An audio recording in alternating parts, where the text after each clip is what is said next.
How's it going? David Dunn here from Lansdowne Road, and this is our League of Ireland review match day 2. And of course, I'm joined by the wonderful Conor McAvoy. Conor, how are you doing? Great, Dave. All the best. Couldn't be worse right now. Nothing has happened in this recording that could have affected anyone's mood, but no, I'm great. It's been a good weekend for Irish football, and people are probably wondering why we're laughing right now, but maybe you might want to explain. Yeah, really sorry, folks.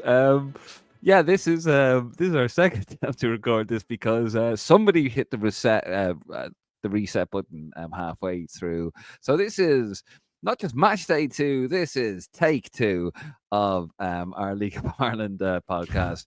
Conor, I told you not to hit the restart button, didn't I? But you just wouldn't listen. Yeah. Moving on. Can never accept his own faults. Deny, and double down and deny again.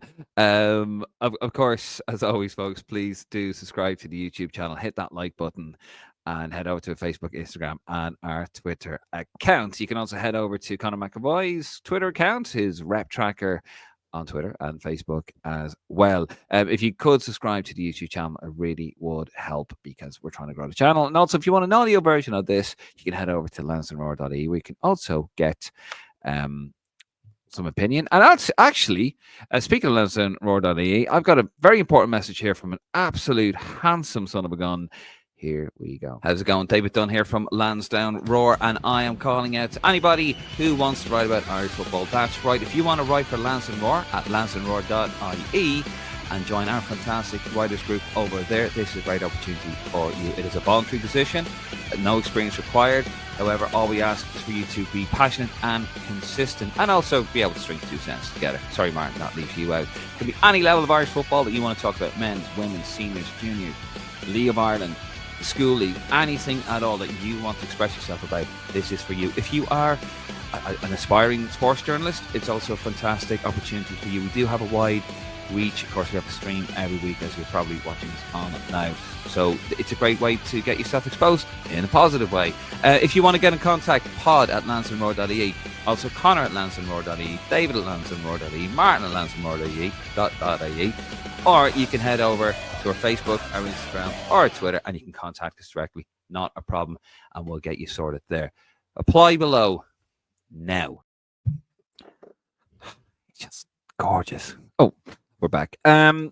So if you want to get involved with Lansdowne Road, you want to write for a crazy bunch of bastards that we are over here, get involved. Do get involved. I'm not going to go through all the emails and stuff again, but you don't need any experience, and we'll get you on the website. Just don't be a nut. Yeah, just don't be like, some conspiracy theorist like Conor over there. So we're going back to the first weekend, of course, here of the League of Ireland, and we're going to have a look at some. Of course, history was made as well on Sunday, but we're going to go back to the Friday and just have a look at some of the scores here, and just a brief little chit chat about those because we've already done it before in a different recording. Isn't that right, Conor? We did. Conor, yeah, Conor's not happy with me. Right here, let's have a look at the results from Friday. Cork City, of course, back in the Premier Division there. I think lost the league twice, actually. At home there, Turner's Cross, a 2-2 draw with Galway United. Shelburne getting their title defence off to a flyer, 3-1 at home to Derry City. That was the match that was stopped, or delayed, shall we say, because of a power failure. We'll talk about that in a second. And of course, my team, St. Pat's Athletic, 0-0 draw with Drogheda United, and probably a little bit of karma for myself because I thought they're going to absolutely batter them. Yeah. So, Conor, Shelburne, 3-1 winners. Of course, electricity went, didn't it, at half time? But yeah, they look very impressive. 3 goals in 15 minutes. It was a crazy opening start to the game. I don't think anyone thought when Shells went 1-0 up that Derry would instantly respond and equalise, and then anyone thought that Shells literally straight away after would go 2-1 up, and then I think once the penalty went in, that was game, set and match, and Shells, in fairness, were the better team before the third goal went in.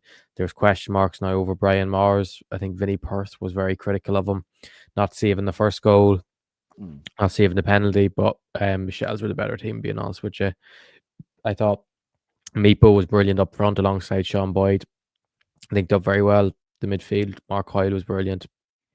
Harry Wood was brilliant on the wing. So no, I thought it, particularly even after the lights went out in the second half, I thought Shells were really kicked it on and looked the better team. And Yeah.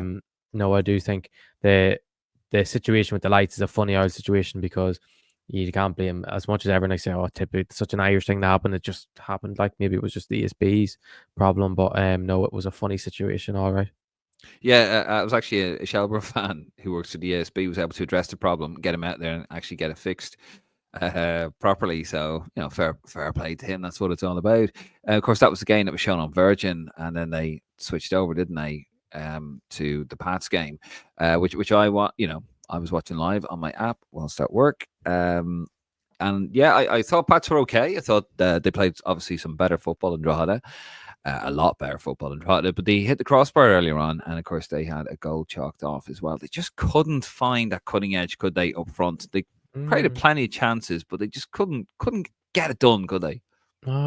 Interesting now that the man who predicts that Drogheda would get relegated, definitely getting relegated, how bad Drogheda somehow take a point off the team that you support and think's going to run away with the league. So I'd question now your opinions now on Drogheda United. I think you cannot comment on them anymore. You owe them apologize.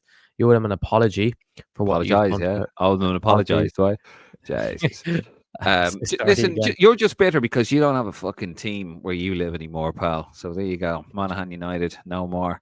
No, but Um, Pat, I thought, in fairness, Pats they do play nice football. Struggle to create for fans who watched the Shells game on Friday. Got a bit of luck and got to see a second game with the Pats and Drogheda game getting shown when the lights went out. Drogheda were excellent in what they done. They're never going to play a flashy football. They're never going to pass a team off the park. But what they done very well. They stuck to a game plan.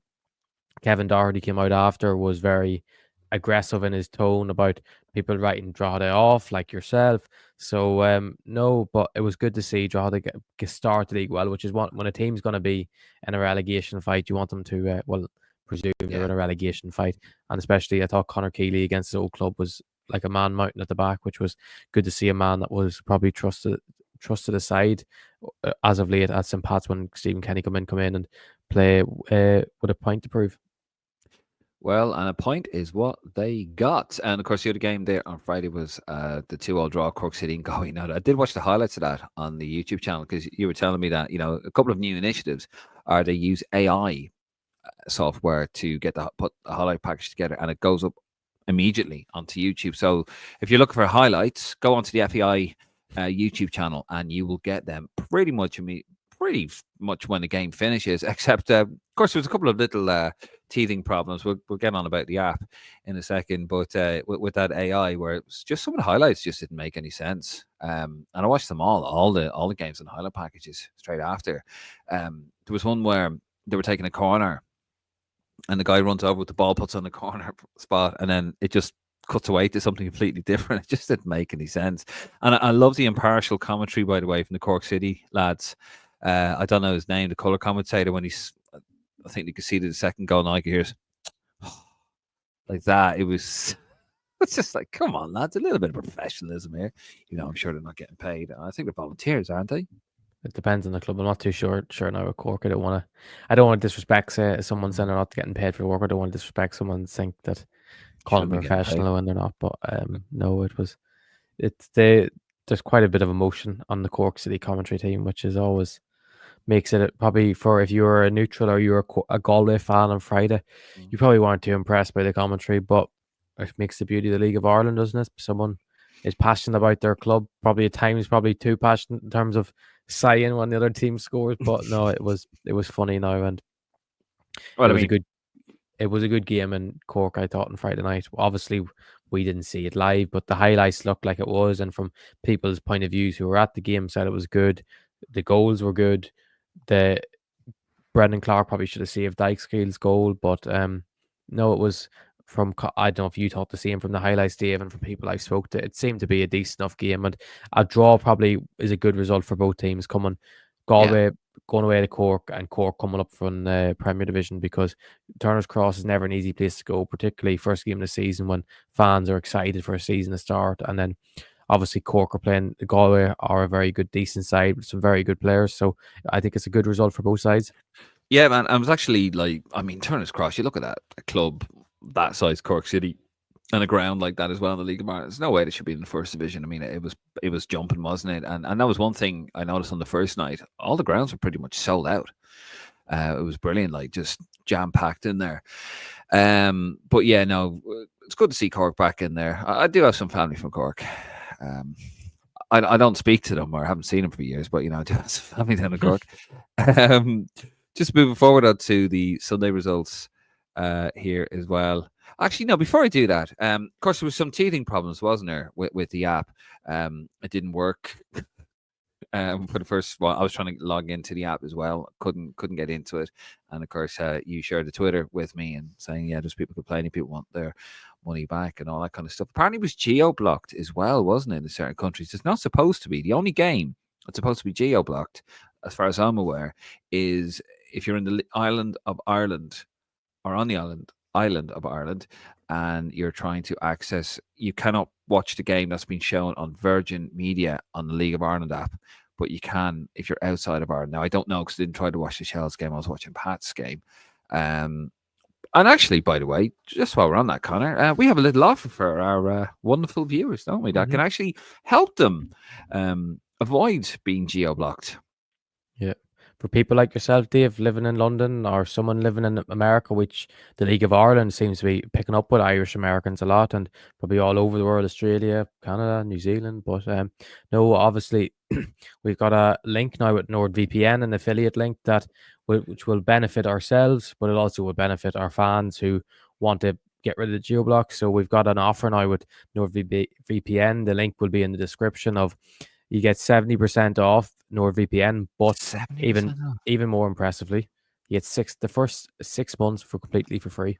So you get it for down from 11.59 to 3.39 a month after the first 6 months. So you get the first 6 months free, and it's brilliant because for someone like yourself, like if the geo block's not working, or for example, Ireland under 21s are playing and it's on the RT player, Mm. or any sport in rugby, GA, you're trying to watch anything on, or even sometimes at Netflix. Netflix at times can be geo blocked, and you switch to the American one, which always seems to be of a higher standard. So Oh yeah.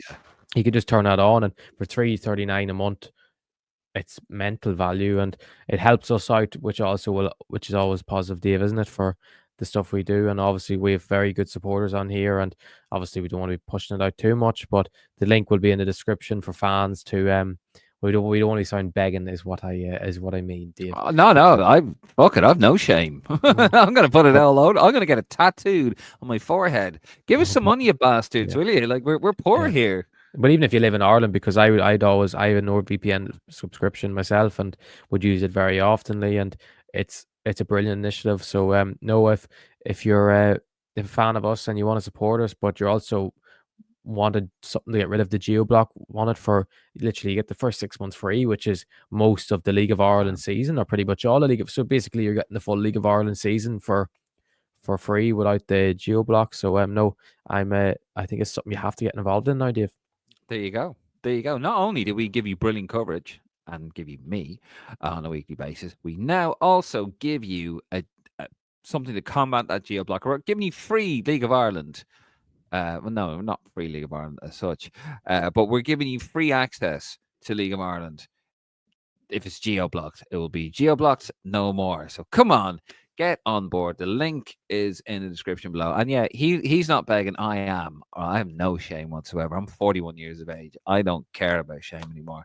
I want I want money, but also you will help support the page as well because it's a bit of it. Not really. It's an affiliationship. It's not a sponsorship. That was made very clear in the email, wasn't it? Yeah. But yeah, help a brother out. Go on. But anyway, going back to we're gonna have a look at Saturday's results here as well, and Sundays, of course. On Saturday, Sligo Rovers losing 3-2 at home to Waterford at the showgrounds. You watched that one. You said it was a bit of a humdinger, I believe. Yeah, it was a bit of a humdinger. It was probably the game of the weekend, and it was a bit of always both teams having momentum here and there, and then a bit of madness as well in the game. So obviously, I thought Steve McMullen in goal was the match winner for Waterford in the end. McDonald in the middle of the park, the ex-Man City graduate, was excellent. Scored a wonderful goal to put them 1-0 up, and then Tommy Longren, the under-21 international, scored to make it 2-0 to Waterford, and then obviously Sligo pulled the goal back. I thought Will Fitzgerald was excellent. He assisted the first for Sligo, won themselves a penalty then it at the start of the second half to equalise for or to put Sligo in with a chance of equalising, and all Cian Cavan had to do against his old club actually was slotted away. But Steve McMullen, who is on loan from Fleetwood, which the connection in Waterford is right there to see, but he made a brilliant save, and he had 9 saves in the match, so he had an excellent League of Ireland debut. But no, he made the penalty save less than a minute later. Waterford went up the other end and it made it 3-1. Conan Noonan scored a lovely goal, who had an excellent game. I'm sure a lot of people know him from the Shamrock Rovers last season. He was very good for them, but now he's on loan at Waterford to be getting regular minutes. So no, it was obviously Jada Kiki scored to make it 3-2 with an absolute brilliant strike, who was very impressive for the Ireland 21s in November, actually. So it'll be good to see him shine every week with Sligo in the League of Ireland, and then come back in the 21s in March. So, no, it was a brilliant game. A lot of young talent on show, which is always good to see. A lot of young Irish talent, a lot of very talented footballers. And if both teams can be this entertaining every week, we're in for a entertaining season with both these teams. And it's always good to have a match now with matches Friday, Saturday, Sunday, which was a huge positive for the league. And obviously Sligo play all their games on a Saturday night, but no, it was a great match and one you definitely missed out on, Dave. No, absolutely. And of course, the big one on Sunday was Bows beating Shamrock Rovers in Lansdowne Road, a 1-0 win. Ross Tierney there with a goal. There's a lovely picture of him there. If you're listening on the audio version of Lansdowne Roar.ie. And of course, they broke a League of Ireland attendance record. Brilliant stuff there. 33,208 there. Watch Bows beat Shamrock Rovers in Lansdowne Road. Fantastic, really, initiative that was. I know we went on about it the last time around on the last episode, but brilliant initiatives there. No, on the last episode and the first go that we had of this. Yes, this is take two. Not on purpose either. But yeah, no, fantastic initiative, really, wasn't it, there from Bows? And yeah, just really putting the league on a showpiece. I mean, when you think about it, I think Dennyman Park in its current state holds about 4,000 people, and here they are, 33,000. Both clubs have benefited as well. And I think it's something if they could do it once a year, maybe to help, like a little cash injection for other clubs, well, it'd be just brilliant, wouldn't it? Yeah, it was absolutely brilliant. It wasn't just the match itself. It wasn't just it was a brilliant day all round. It just showed so much of what the League of Ireland is capable and how much room there is still to grow, because you'd hope in another 3-4 years that showcase game might sell out. Obviously the showcase game is just to help the league grow in general, give a platform for these clubs, like to show that they're capable of playing at this level. And it was a brilliant day now. Like, I had people texting me from all over places who have no interest in League of Ireland from different countries and saying this is such a cool thing to happen. Why are they doing this? What's the reason? And I think it looks brilliant. And people are just, I think the League of Ireland buzz is really picking up, and that's 33,000 breaking out a record showed so much positivity that can happen in this league and what the league is capable. And like, as I said, build it and they will come. I think that's a sign that it will. Like, obviously, Daily Mind is getting upgraded very soon, but I know it's only getting upgraded to a certain amount, and that they can't upgrade it from there, from what I believe. So, which I don't think is the brightest thing to do, to be honest with you, because I think No. you should always leave room for growth, because the league is going to grow, and Bows are a massive club in the League of Ireland, and they keep going at what they're doing. And but no, it was a great day, Dave. It was the match itself. I thought it wasn't the greatest match at the end of the day, because I don't know whether it was nerves or the big pitch that people aren't used to. But It's first Bows game were of the season as well, uh, so Bows were excellent. Ross Tierney was brilliant.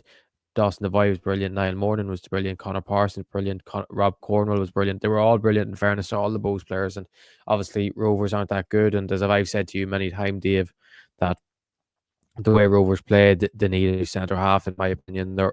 I think that's what killing them. But a lot of people say about this position, that position. I think they're in bad need of a centre half that has ball playing ability, because you watch them play, and sometimes when their lads get the ball at the back, it's mayhem. They're not as cool and composed in the ball. They're all very good defenders, but in terms of ball playing ability, and a Stephen Bradley team who wants to play out from the back, I think is a position before the end of the window, especially with the money they've brought in now. And if they get through on Thursday, it'll be more, another 800k will come in. So you'd hope that, obviously you want money to go into the ground, money to go into academy facilities or in the facilities in general. But no, I think Rovers, like I think we've seen on Rovers weekend with the injuries they picked up, and that then they have a lot to make up for now with the losses of Farouja, Kenny, Sean Hoare has gone to St. Pat's. So I think I think there's a lot of improvement there from Rovers to be made, but Yeah. Bows secretly might have had the best window out of everyone, and I think they're going to be a dark horse this year in the league.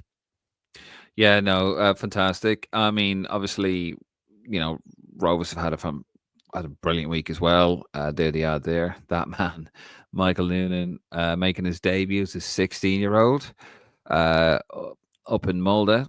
And of course, they take that advantage into the second leg of that game. And, it was gas. There he is, right?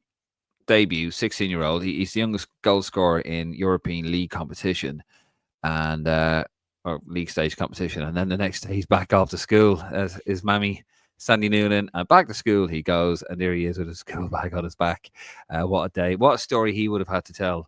The teacher there, Mm. of course. What a week he's had! Brilliant stuff, wasn't it? Yeah, it is. It's brilliant now to see that he's gone from now. He took a leap. He took a massive gamble this summer, going from Pats to Rovers. Obviously, he wasn't going to play at Pats. We know that quite well because of Mason Mealy and Aidan Keena being there. And it's still a huge gamble going to Rovers because there still are top two teams in the country. And like, there was no guarantee that he was going to play much minutes for Rovers. And I think it was commonly seen that they wanted Meepo and they wanted Johnny Kenny back, and then they wanted Afalabi back. And the question marks is, are you going to really put this much pressure on a 16-year-old? No one even expected Michael to start last year. Well, obviously there was rumours that he was doing well and he could possibly play a part, but then to go start as a 16-year-old, make your full European debut before he makes his full League of Ireland debut is quite remarkable. And then it wasn't just the goal he scored, it was his all-around play was brilliant. Hold-up play, his ability to win free kicks is something that I always preach is such a good skill to have for a footballer. And he was using his body brilliantly just to know when to drop to the ground and win a free kick, take the pressure off his team. And then the big moment was the red card in the first half where Danny Mandrew played a lovely ball to Dylan Watson. Dylan Watson put it in behind to him, and he just flicked it back past the Mola defender. I believe it was Lund, and then he took him out of it, clean through and goal, and he got him sent off, it showed the composure he had just to flick it past the defender and show what the skill he has. And then I think the goal was just reward for what Rovers and what he deserved, because Rovers would have been devastated, I think, coming home from that first leg with 10 playing against 10 men for what would have been 60 minutes probably in total with and not getting the win. So it was a huge moment for him, record breaker. I've never seen a young League of Ireland player, other than actually with Mason Melia's transfer, but in terms of a performance, get this much attention. Everyone has been posting about it. Fabrizio Romano's posting about it. TNT had a graphic made about him being the youngest goal scorer since the new European competitions have been brought in, and he's just it's a breath of fresh air. And for what was already going to be a good week for League of Ireland football, Dave, with Sunday, it's now an amazing week because Rovers winning, first of all, is huge for even the coefficient. It puts them in great stead going into Thursday night with a home leg 1-0 up, Yeah. which no one would have expected to go to Molde away and beat them, because it's a very tough place to go on an AstroTurf pitch. But hats off to Bradley, hats off to Rovers players that they got the job done, and hopefully they can finish it off on Thursday night, which is going to be a huge night for Irish football. Hopefully, I've seen there's 7,000 tickets so far. Hopefully they can get it to the 10,000 and Tala's rocking. Yeah, no, absolutely. I mean, a hell of a week for Rovers. But of course, one thing I just want to speak about as well after the Bows game at Lansdowne Road was obviously Stephen Bradley's comments afterwards. I know you spoke to Martin about this on the live, but Now you're going to hear what I think of it. But this is what he had to say after the game. He said, "It's a good occasion and shows what can be, but we've got to be very careful not to run away with ourselves either." Warren Bradley, this is from the Irish Times, by the way. We can't let people off the hook and think what we have domestically is acceptable when it's not. This is great, but this is not going to happen every week. We are crying out facilities, not just us, not just Bows, across the board. It has to happen if we are serious about taking the league forward. We've had positive steps. We've had TV come in, which is great. Game every week on Virgin. Today shows potential, but we've got to be careful not to take our eye off the ball. Which, by the way, just quickly, I think we can all agree with. Yep. Yep, yeah. Absolutely spot on with that. And he is absolutely right. And it is potential, but it's just potential. We have to build on this. We cannot just rest on our laurels. And this is where it gets a bit interesting. Bradley went on to criticise Republic of Ireland manager Heimer Hallgrimsson for suggesting that players who want to win international caps need to play outside of Ireland. This is Bradley now. We've got an international manager telling my players to leave to have a chance to play for Ireland, said Bradley. That's incredibly disrespectful to me and everyone who works every day in this league. That's the message that came out after the European run at Christmas time. They would give you sound bites, but I think that really shows what they feel about the league. Bradley also criticised the FAI for allowing Hallgrimsson to push such a damaging narrative as Rovers struggle to keep homegrown players and the media for not calling them out. Here's what Hallgrimsson said to annoy Bradley. That our players need to move to give themselves a chance to play for Ireland team is absolutely. These are the comments here.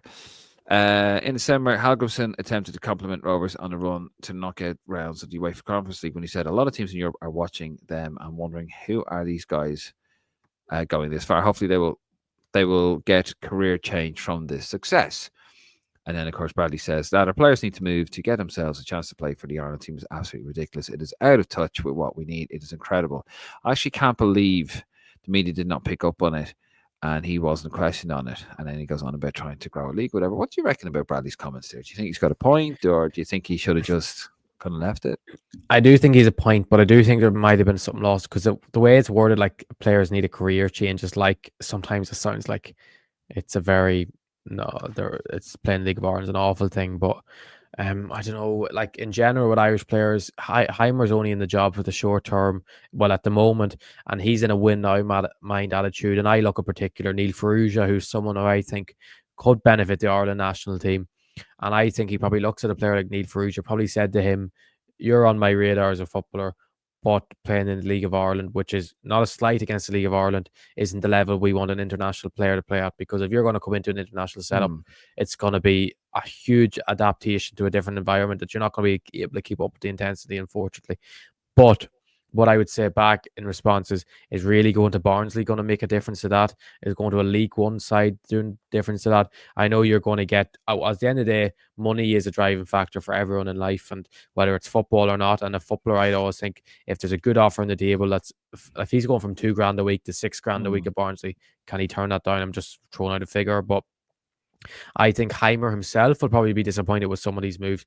That why is Neil Ferrugia has done in Europe has shown against some very good opposition that he can mix with any of them. Like, why is there a top team in Belgium, or even a top team, a team in Belgium, a team in Switzerland, a team in Austria, Germany? Like, that's the sort of move we want these lads going to if they're leaving the League of Ireland. Not going to a League One team, not going to a League Two team just for money reason. I know you want to if you want to build yourself up the English pyramid, go to the Championship if that's possible. Obviously, it's very hard to go from League of Ireland to Championship. Yeah, but I think if these lads are going to leave the League of Ireland, we want them going on a move that will put them straight into the picture for the Ireland. Like if he goes to Belgium, does very well in Belgium, does very well in like a Switzerland or a Holland, like that puts you right in the picture, and you're playing at a level that you're going to be playing against players at international level. Going to League One, it's a decent league. It's all right. Never going to get you in the Ireland situation. He's going to have a good 12 months now at Barnsley to prove that he can play at a higher level from there. So but I can understand why Bradley's disappointed.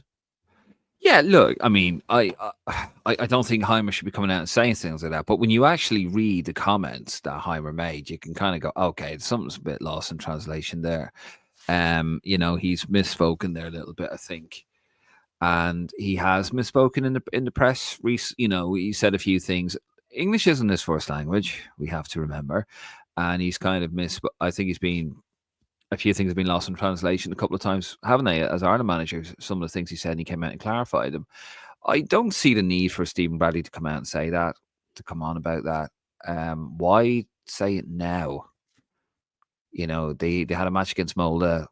Like what? Why is he coming out and saying it now about it? Like what? Why now? It's the first game. History's been made. 33,000 watching a League of Ireland game, which is brilliant. And he's right, we're not going to get it every week. But why do you say it now? Just I don't like that. I just think that will create. I just think that creates more division. And look, we know the FAI and the League of Ireland haven't gotten on particularly well, and some of the comments made in the past by John Delaney, etc. But I just don't see the merit in saying it now. I don't see what it achieves other than creating more division, because there is a bit of a division anyway, isn't there, between like the League of Ireland. It polarizes fans in Ireland, which it shouldn't really. We should all be together. But I just think comments like that, you go, really? Yeah. I think it's just a very frustrated man with, and Yeah. obviously he'd be buzzing with the win in Norway, but then the highs, and as you know, you go from the highs to the lows of losing the Bows on Sunday, which Does is, he make that comment if they win that match? it's hard to say now, Dave, but I maybe doubt he does. he felt, I would tend to agree with you not, but maybe he felt it was the perfect moment because all the media was there on Sunday. Everyone, it was the showpiece, it was the perfect game to make that statement, but maybe he's very disappointed with how the transfer window's gone. Even if you not even compare, look how much Bow strengthened over the transfer window compared to Rovers. Rovers, people were saying that they had a decent window, but like Danny Grant, who plays for Rovers, signed for Rovers, was told he could leave Bows in the summer, and they thought he was just he is a good player in fairness, but they thought he was one they could pick up on. They're relying on a 16-year-old up front, which is always tough. No matter how good Noonan is, it's always going to be tough with a young kid up front.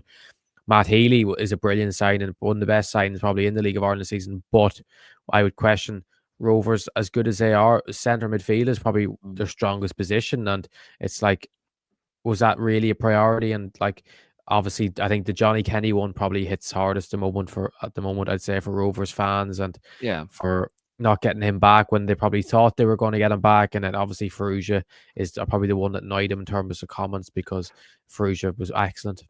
But I mean, Stephen Bradley got the gig when he was Arsenal scout in 2014.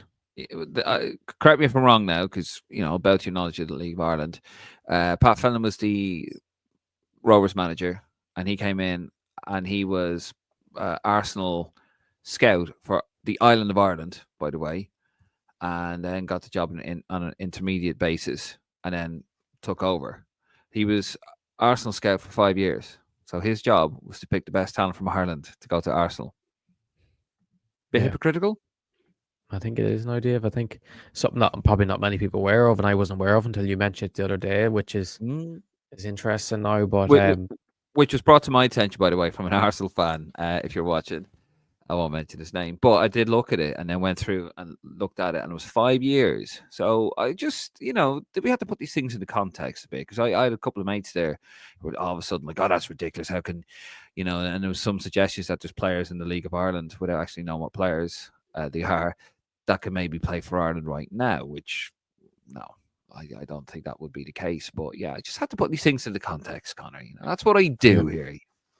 Yeah, I do. I just think it's a frustrated man. Probably doesn't. It's just he probably, because the comments Heimer said he shouldn't have said. Really, he shouldn't be saying a player needs a career change. Or the first thing you think of when Shamrock Rovers playing doing really well is these players. They're good players, but they should be thinking, "I'm doing well in Europe just to leave, not just for the benefit of Shamrock Rovers getting to the next stage." Like, so I can understand, but the thing is, players at the end of the day will want to go on and play for Ireland, and they will want to play at the highest level possible and make as much money as possible, which isn't always possible when you play in Ireland. But no, I can understand why Bradley is disappointed, but I'd still lean more to the other side, that it's not that big of a deal what Heimer said. No, it's a guy who struggles. I think he struggles. And I think he did say he struggles with the press conferences, because, we speak so quickly. Irish people tend to speak so quickly, and he struggles with that, and he's just I think he's misspoken. But anyway, it is what it is. A fantastic weekend for the League of Ireland. Of course, you had the figures there. What was it? 51,000 was the... Yeah, over 51,000 just in the Premier Division games. just in the Premier Division games. And 10 years ago, what was the... I think it was 18K across both divisions, which is Wow. the figure. So there you go, folks. The League of Ireland is absolutely on the up. And if you want to catch the League of Ireland, of course, you can grab your League of Ireland pass. I'm sure it's still available there for €99. You've just missed out on one round of games there, of course, and you have three options. Annual pass for 99 quid. You sign up for a 12-month contract, but you get it for a tenner a month, or monthly access, no contract, 30 days notice cancellation, $12.99. The link to that will be below. Get involved. It's the League of Ireland. Money that goes to the League of Ireland will overall trickle throughout the entire game in Ireland. That includes the boys in green as well, future boys in green as well.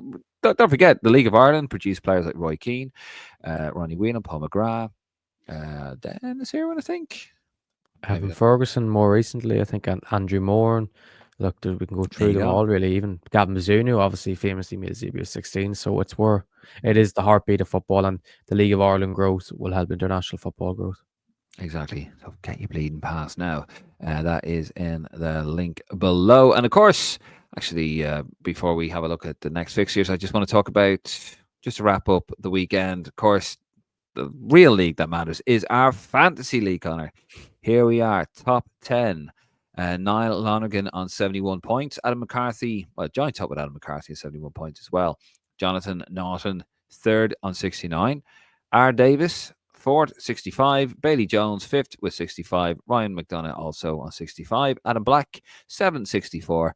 And then Matthew Slevin, Shane Turner, and Conor Ryan all on if you watch the pod, you know I butcher names. It's what I do, but they're all 62 points there as well. Of course, Conor and I, Conor, where are you on that league? I'm 130th. I'm doing all right. 130th. Not a bad position. I'm doing terrible. Horrible opening weekend for myself. I'm 142. All I care about is doing better than Bill Gain. That's all I give a shit about, to be honest with you. As long as I can finish above him, that is my goal in life. How you, Bill? We love you, really. And of course, if you want to get involved in that, the winner does. We sort of went a bit crazy, didn't we? Just said the winner gets a League of Ireland pass for 2026. That's what we're gonna do. Now, if two of you can win it, you can fuck off. You'll get one between you, right? And you can share it. You can watch one week and the other one. You can watch a game each. Or something like that. You can work it out. Or by then we'll probably VPN will have a thing where you can both log it. No, we shouldn't be saying that. But anyway, get involved in our League of Ireland fantasy football as well. Just before we go, we're gonna have a quick look first of all at the league table, just see how they stand in the League of Ireland. And I don't have the table. Oh, here I do. I do have them actually. And here is the league table. Of course, Shelburne on top there with 3 points. Waterford 3 points. Bows on 3 points. And Cork City in fourth. Galway fifth. Drogheda sixth. Pat's my team seventh. And then, of course, you got Sligo Rovers eighth. Shamrock Rovers ninth. And Derry City at the bottom there. Quick look at the games coming up this weekend. And, of course, we will be back hopefully on Monday to give you our review. And, of course, on Friday, Derry hosts Bohemians. That's live in League of Ireland TV. Drogheda United also on the same night hosts Sligo Rovers. Galway United hosts St. Pat's. That is the game live on Virgin Media. That's on Virgin Media Sports 2. That will not on Virgin Media 2. Is it a sports thing or it's just Virgin Media? It's Virgin Media just. Yeah. I don't live in Ireland, so I don't know what it is. But of course, that game will not be available if you're on the island of Ireland. That will not be available on the League of Ireland app. And then, of course, the other game as well, the final game on Friday is Waterford, who host champion Shelburne. That's also on the app. And then, of course, on Sunday, a 6 o'clock kickoff. Shamrock Rovers at home to Cork City as well. Big game there. Fantastic weekend of action of League of Ireland football. We will be back live on Sunday, this Sunday. Conor, myself, hopefully Martin as well. He's still talking to me. We will be live there for Lansdowne Road. And of course, we'll be back hopefully on Monday with the League of Ireland weekend wrap up. As always, guys, if you haven't already, please do subscribe to the YouTube channel. Head over to Facebook, Instagram, and Twitter account. And if you want an audio version of this, head over to lansdowneroad.ie. And don't forget, if you want to join the writing team, get in contact and we'll sort something out for you. You have to be able to write, though. Right, you have to be consistent and you have to be able to write. But anyway, and of course, head over to Conor's Rep Tracker on Twitter and Facebook if you want to find out how the boys and girls in green of the future and the present are getting on. He is the man for that. Right, we are out of here. Thank you very much for watching. I'm David Dunn. He is Conor McAvoy. This is our League of Ireland review, match day 2, and we are out here. Good luck.